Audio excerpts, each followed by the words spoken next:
నమస్కారం. బస్తీ మే సవాల్కు స్వాగతం.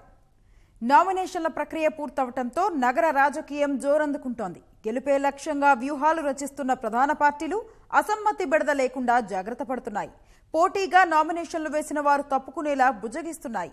అలకలు, అసంతృప్తులు, ఫిరాయింపులు లేకుండా సంప్రదింపులు చేస్తున్నాయి. మరోవైపు ప్రచారాన్ని మొదలుపెట్టిన పార్టీలు పట్టం కట్టాలని ప్రజల్లోకి వెళుతున్నాయి. ర్యాలీలతో ఆకట్టుకునే ప్రయత్నం చేస్తున్నాయి. విమర్శలు ప్రతి విమర్శలతో వేడి పుట్టిస్తున్నాయి.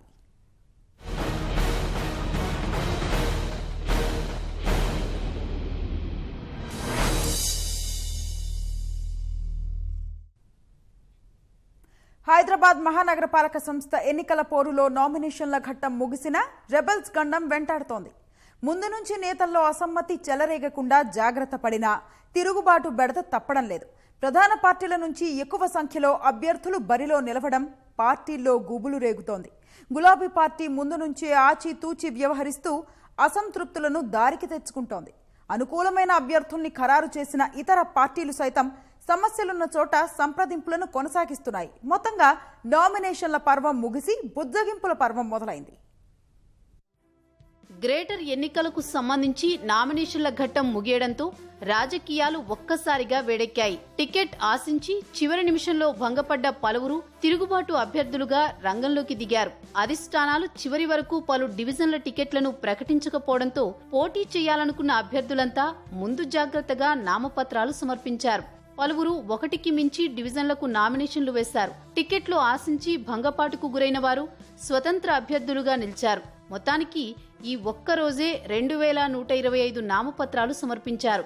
తెరాస మినహా మిగిలిన ప్రధాన పార్టీల్లో కొన్ని డివిజన్లకు అభ్యర్థులు ఎవరన్న దానిపై స్పష్టత రాలేదు. భాజపా, కాంగ్రెస్ తరపున ఉత్కంఠ కొనసాగుతోంది. ఆయా డివిజన్లలో 5-6 నామినేషన్లు వేసిన నేపథ్యంలో బీఫారం దక్కించుకునే నాయకుడి పార్టీ అభ్యర్థిగా బరిలో నిలవనున్నాడు.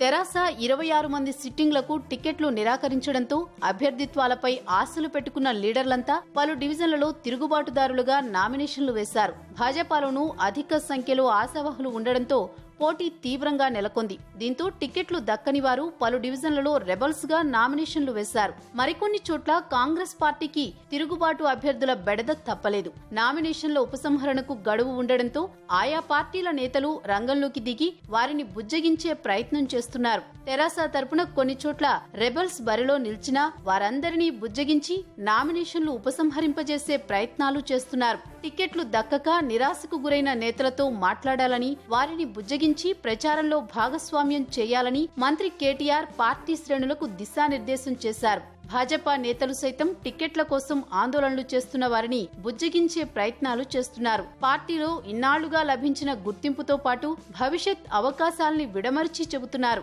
ఇదే సమయంలో టికెట్ ఇస్తున్న వ్యక్తి బలాన్ని తెలియజేస్తున్నారు. కలిసి కట్టుగా గెలుపు కోసం అభ్యర్థిత్వం ఖరారైన వారితో ప్రచారంలో పాల్గొనాలని సూచిస్తున్నారు. కాంగ్రెస్, తెదేపా, ఇతర పార్టీల్లోనూ ఇదే తరహాలో బుజ్జగింపుల పర్వం కొనసాగుతోంది.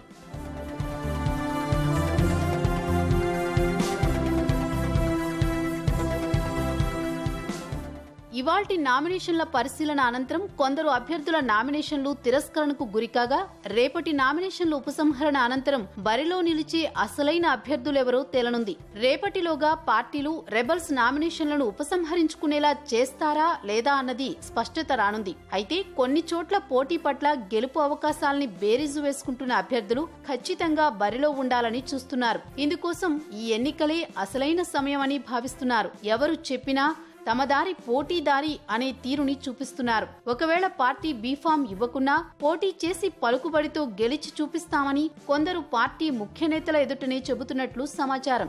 ఇంకొందరు పోటీ చేసి తమ అదృష్టాన్ని పరీక్షించుకునే పనిలో ఉన్నారు. ఈ 2 రోజుల్లో అటు నుంచి ఇటు, ఇటు నుంచి అటు అనేలా అసలైన రాజకీయాలు కనిపించనున్నాయి. పనిలో పనిగా నాయకుల భుజాలపై ఉన్న కండువాల రంగులు మారే అవకాశాలు కనిపిస్తున్నాయి. ఎన్నికలు వస్తే పార్టీలు, అభ్యర్థుల హడావిడే కాదు, ప్రచారమూ అదే స్థాయిలో ఉంటుంది. జెండాల రెపరెపలు, మైకుల మోతలు, బ్యానర్లు, కండువాలతో ఆర్భాటం ఆకాశాన్నంటుతుంది. నోటిఫికేషన్ మొదలు విజయోత్సవాల వరకు కోలాహలం అంతా ఇంతా కాదు. గ్రేటర్ ఎన్నికల పోరుతో హైదరాబాద్లో ఎన్నికల సామాన్లకు ఒక్కసారిగా డిమాండ్ పెరిగిపోయింది. ప్రచారానికి తక్కువ సమయం ఉన్నందున ప్రచార సామగ్రి తయారీ జోరందుకుంది. ఊహించని విధంగా మోగిన బల్దియా నగారా రాజకీయ పార్టీలనే కాదు, వ్యాపారులను ఉరుకులు పరుగులు పెట్టిస్తోంది. పార్టీల జెండాలు, పోస్టర్లు, కరపత్రాలు, కండువాలు తయారు చేసే దుకాణాలు సందడిగా మారాయి. అభ్యర్థుల ప్రచారం బలంగా జనాల్లోకి వెళ్లాలంటే ఇవే ప్రధాన పాత్ర పోషిస్తాయి. ప్రచార సామాగ్రి లేకపోతే అభ్యర్థి అంతగా ప్రజల్లోకి వెళ్లలేరు. అందుకే సాధారణంగా నోటిఫికేషన్ వెలువడక ముందు నుంచే ఆశావహులు ప్రచార సామాగ్రికి ఆర్డర్లు ఇస్తుంటారు. ఈసారి స్వల్ప వ్యవధితో ఊహించని విధంగా గ్రేటర్ ఎన్నికలు జరుగుతుండటంతో అభ్యర్థులు ముందుగా అప్రమత్తం కాలేకపోయారు. దీంతో నోటిఫికేషన్ వెలువడడం, అభ్యర్థిత్వం ఖరారైన మరుక్షణమే ప్రచారంపై దృష్టి సారించారు.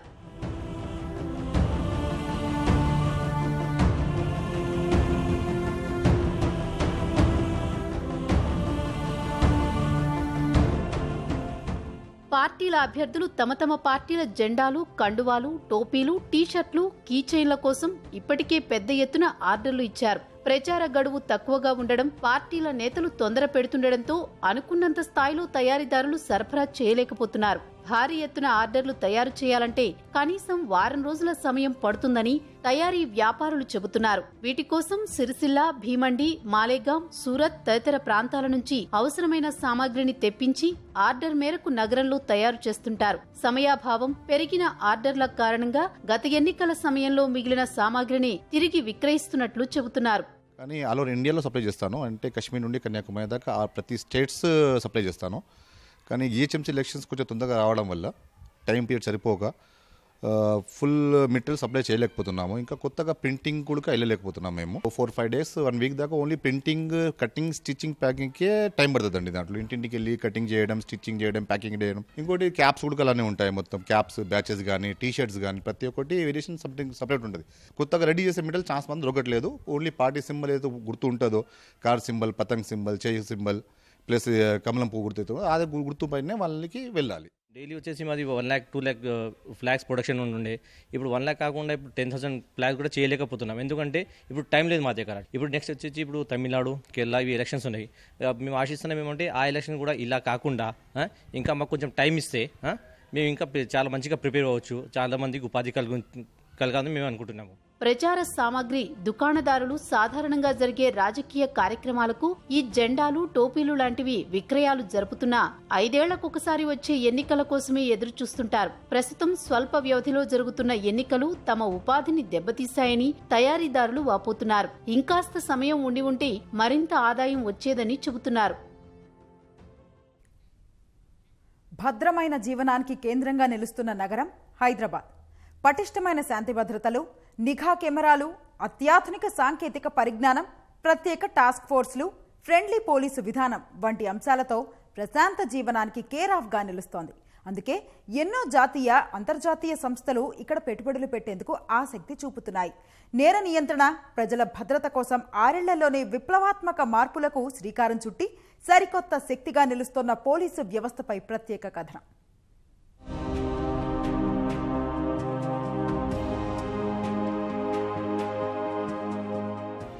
కర్ఫ్యూలు, అల్లర్లు లేని ప్రశాంత భాగ్యనగరం. లక్షల సీసీ కెమెరాలు, అధునాతన వాహనాలు. నగరానికే తలమానికంగా పోలీస్ కమాండ్ కంట్రోల్ సెంటర్. సామాన్యులకు భరోసానిస్తున్న ఫ్రెండ్లీ పోలీస్ తెలంగాణ ఏర్పడిన తర్వాత 6 ఏళ్లలో పోలీస్ వ్యవస్థలో వచ్చిన విప్లవాత్మక మార్పులు ఇవి. అత్యున్నత సాంకేతిక పరికరాలతో సిబ్బంది విధులు నిర్వహించేందుకు ఏటా రాష్ట్ర ప్రభుత్వం బడ్జెట్లో పోలీస్ శాఖకు భారీగా నిధులు కేటాయిస్తోంది. 6 ఏళ్ల కాలంలోనే దాదాపు 1940 కోట్ల రూపాయలు కేటాయించింది. ఆ నిధులను సమర్థవంతంగా పోలీస్ శాఖ వినియోగించుకుంటోంది. ఆధునిక పద్ధతుల ద్వారా నేర నిర్ధారణ, సాక్ష్యాల సేకరణ, నేరం జరగకుండా ముందస్తు జాగ్రత్తలు చేపడుతూ దేశంలోనే అగ్రగామిగా నిలుస్తోంది తెలంగాణ పోలీస్ శాఖ.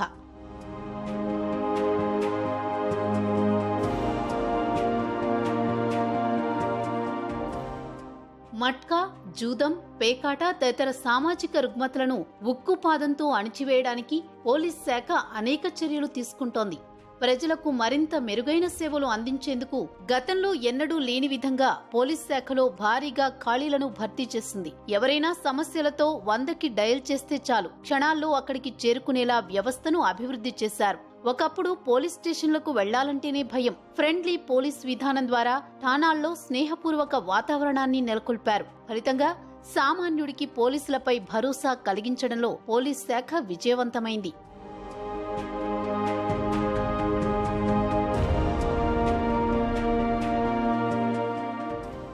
నగరవాసుల వ్యక్తిగత భద్రతకు తోడుగా హ్యాకై అనే యాప్ను అందుబాటులోకి తీసుకువచ్చారు. మహిళలు తాము ప్రయాణించే వాహనాన్ని ఫోటో లేదా వీడియో తీసి అప్లోడ్ చేసినట్లయితే అత్యవసర పరిస్థితుల్లో సహాయం కోసం పోలీసులను సంప్రదించడానికి ఈ ఫీచర్ ఉపయోగపడుతుంది. షీ టీమ్స్ ఏర్పాటు ద్వారా ఆకతాయిల అల్లర్లు, పోకిరీల పోకడలు తగ్గాయి. అలాగే హైదరాబాద్ అంతర్గత భద్రత కోసం పోలీస్ శాఖలో ఉపయోగించే అన్ని ఐటీ అప్లికేషన్లు, డేటాబేస్ ను ఒకే గూటికి చేర్చారు. ఫలితంగా నేరాలను వేగవంతంగా పరిష్కరించగలుగుతున్నారు. Hyderabad is at the top of the world. Two years back నేను న్యూయార్క్ పోలీస్ హెడ్ క్వార్టర్లో కూడా 2 days స్పెండ్ చేశాము. చూసిన తర్వాత ఏమేం మంచి క్వాలిటీస్ ఆఫ్ టెక్నాలజీ ఉంది, ఎట్లా యూజ్ చేయాలి, ఎట్లా ఇండియన్ కండిషన్లో ఎట్లా అడాప్ట్ చేయాలి, క్వాలిటీ ఆఫ్ వీడియో. సపోజ్ ఒక రోడ్లో ఒక ఇన్సిడెంట్ జరిగింది night 12 o'clock, 1 o'clock, even if there is no light, ఒక కంప్లీట్ డార్క్నెస్లో కూడా కాంటోర్ మేనేజ్మెంట్ ద్వారా, వేరే ప్రొఫైల్ మేనేజ్మెంట్ ద్వారా we can catch hold of any criminal. Ink, roller మరియు స్లాబ్ తో వేలిముద్రలు తీసుకునే పాత పద్ధతులకు స్వస్తి పలికి ఆధునిక పద్ధతులను పోలీస్ శాఖ అందిపుచ్చుకుంది. అనుమానాస్పద వ్యక్తుల వేలిముద్రల ద్వారా నేర చరిత్ర తెలుసుకునే సాంకేతికతను అభివృద్ధి చేశారు. తప్పిపోయిన వారిని కొన్నేళ్ల తర్వాతైనా గుర్తించేందుకు ఫేషియల్ రికగ్నిషన్ సాంకేతికత అందుబాటులోకి తెచ్చింది. నేరాలు చేసి తప్పించుకుని తిరిగే వారిని మొబైల్ సిగ్నల్ ఆధారంగా గుర్తించేందుకు ప్రత్యేకంగా సెల్ సిగ్నల్ అసెస్మెంట్ బృందాలను ఏర్పాటు చేశారు. 2018లో సిటీలో 80 మర్డర్స్ జరిగింది, 80. 2019లో 84 జరిగింది, అండ్ 2020లో ఇప్పటివరకు 43 మర్డర్ కేసు జరిగింది. సో దెర్ ఈస్ 2018లో 30 కేసెస్, 2019లో 34 కేసెస్, అండ్ 2020లో ఇప్పటివరకు only 14 cases. So sharp decline in right cases also.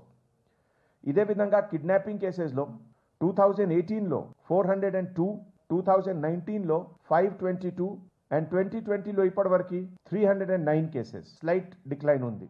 పోలీసుల అద్భుతమైన పనితనంతో నగరంలో నేరాలు తగ్గాయి, కానీ సైబర్ నేరాలు పెరుగుతూనే ఉన్నాయి.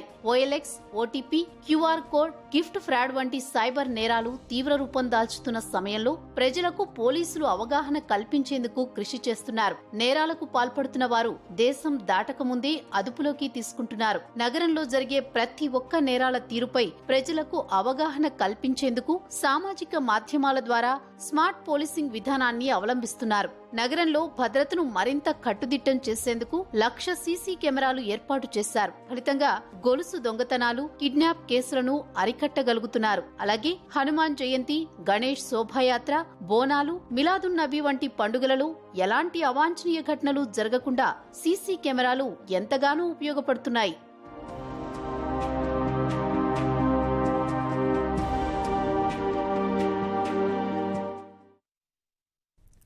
గత కొన్నేళ్లుగా హైదరాబాద్ ఆర్థిక వ్యవస్థ గణనీయంగా పెరిగింది. ప్రభుత్వం అనుసరిస్తున్న సులభతర వాణిజ్య విధానంతో ఐటీ, ఫార్మాతో పాటు ఇతర రంగాల్లోనూ భాగ్యనగరం పెద్ద ఎత్తున పెట్టుబడులను ఆకర్షిస్తోంది. అంతర్జాతీయ సంస్థల రాకతో ఆఫీసు స్పేస్ డిమాండ్ పెరుగుతున్నట్టు నిపుణులు చెబుతున్నారు. హైదరాబాద్కు ఉన్న భౌగోళిక అనుకూలతలు కూడా ఇక్కడ డేటా సెంటర్ల మార్కెట్, స్థిరాస్తి రంగాల అభివృద్ధికి ఉపయోగపడుతోందని భావిస్తున్నారు. హైదరాబాద్లో పెట్టుబడులు, ఇతర రంగాల అభివృద్ధిపై ప్రముఖ కన్సల్టెంట్ సంస్థ Knight Frank Hyderabad branch director Samson ఆర్థర్తో మా ప్రతినిధి రాజ్ కుమార్ ముఖాముఖి. వర్క్ ఫ్రమ్ హైదరాబాద్ పేరిట ఒక రిపోర్ట్ను ప్రముఖ స్థిరాస్తి అధ్యయన సంస్థ నైట్ ఫ్రాంక్ ఇటీవల విడుదల చేసింది. అయితే దీని గురించి, హైదరాబాద్ గురించి, అదేవిధంగా హైదరాబాద్ ఆర్థిక వ్యవస్థ, హైదరాబాద్ స్థిరాస్తి, ఆఫీస్ స్పేస్ డిమాండ్ గురించి మనతో మాట్లాడేందుకు Hyderabad branch director Samson Arthur గారు మనతో ఉన్నారు. ఆయన అడిగి మరిన్ని వివరాలు తెలుసుకుందాం. నమస్కారం sir. Good evening.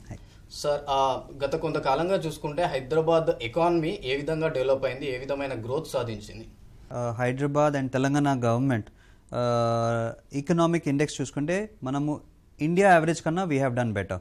So if India average of GSDP is about 6.9, Telangana is at about 9.6.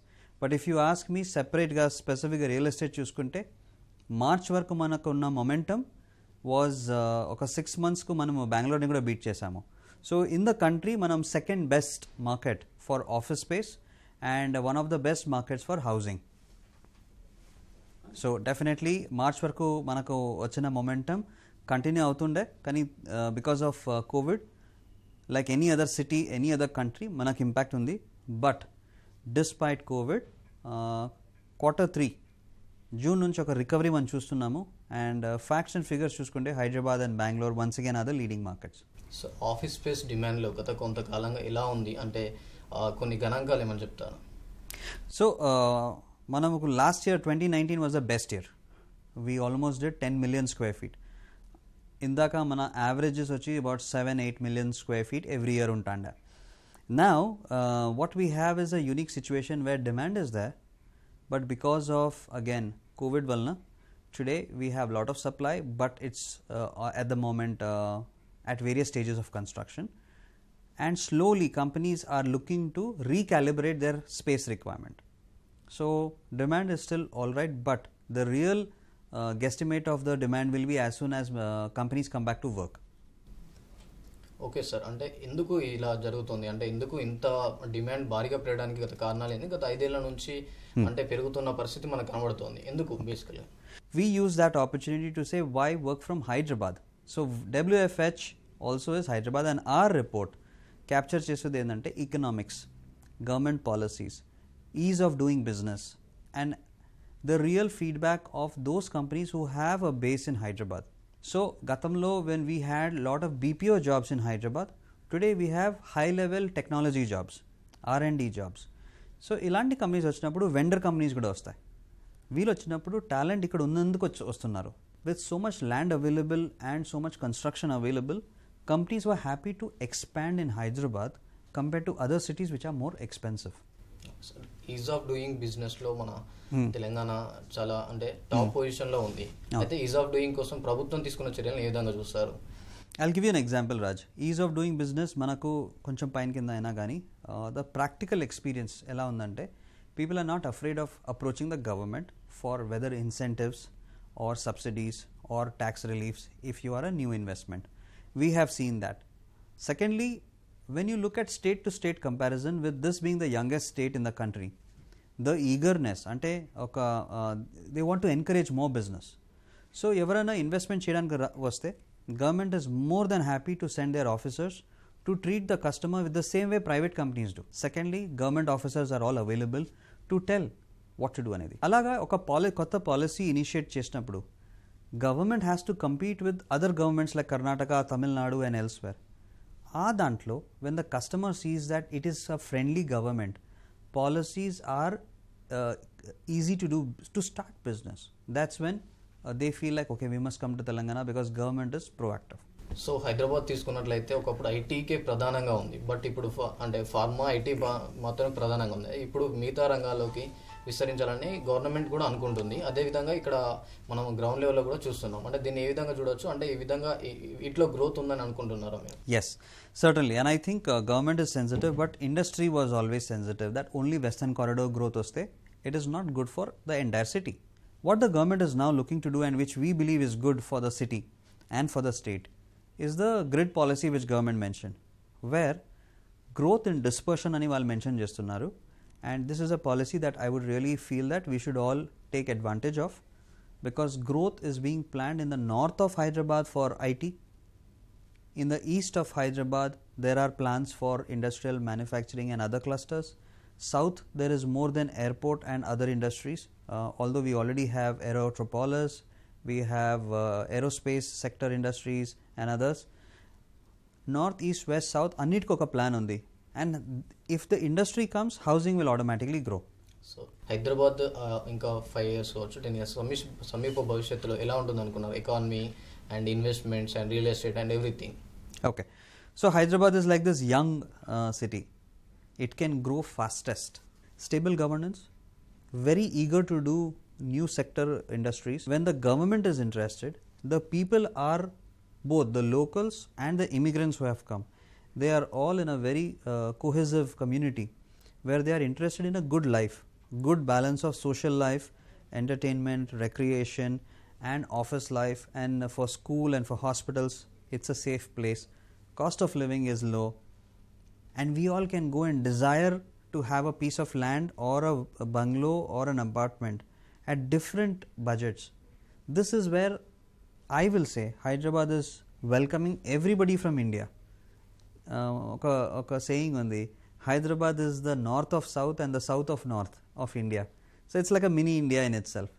So I feel it's the most progressive city and we have a lot of opportunity ahead of us. Thank you sir. Thank you. So హైదరాబాద్లో ఉన్న ప్రభుత్వ విధానాలు, అదేవిధంగా మౌలిక సదుపాయాలు, ఇక్కడ ఉన్న మానవ వనరులు, అదేవిధంగా అందుబాటులో ఉండే బ్యూరోక్రసీ వల్ల ఇక్కడికి పెట్టుబడులు వస్తున్నాయి. ఇక్కడ ఉన్న భౌగోళిక అడ్వాంటేజెస్ కూడా దీనికి ఉపయోగపడుతున్నాయని శాంసన్ ఆర్థర్ గారు అంటున్నారు. Raj Kumar, ETV news.